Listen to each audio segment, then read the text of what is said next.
What to expect from காட்னு பார்த்துட்டோம், how to expect, when to expect எல்லாமே பார்த்துட்டோம். But why to expect from God? ஏன் நம்ம ஆண்டுகிட்ட இருந்து எதிர்பார்க்கணும்? எப்பவுமே ஒரு எதிர்பார்ப்போடு தான் நம்ம ஆண்டுகிட்ட இருக்கணுமா அப்படின்ட்டு நிறைய பேர் கேட்பாங்க.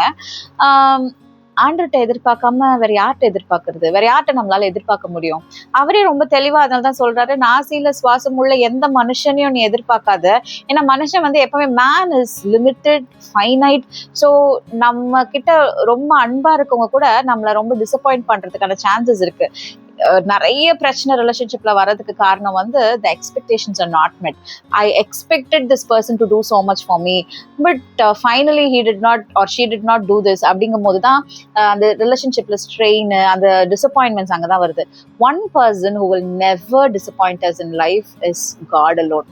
He will never disappoint. So it is always better to trust. It is always better to expect from that one person. He always thinks of us. எப்பவுமே நம்மளை பத்தியே அவர் எண்ணமா இருக்காரு. எப்பவுமே நமக்கு நன்மை செய்யறதே அவருக்கு எண்ணமா இருக்கு. நம்ம அவர்கிட்ட இந்த எதிர்பார்க்கலன்னா அவர் டிசப்பாயிண்ட் ஆயிடுவார். ஏன்னா அவரால் நம்மளுக்கு கெட்டது நினைக்கவும் முடியாது, தீமை நினைக்கவும் முடியாது. அவரோட there is no shadow of turning in him அப்படின்னு நம்ம வசனத்துல பாக்குறோம். ஸோ அவரோட தீமை கூட எப்பவுமே வந்து பியூட்டிஃபுல்லா நன்மையா தான் இருக்கும். ஏன்னா அவருக்கு தீமையான ஒரு காரியத்தை அவரால் செய்யவே முடியாது.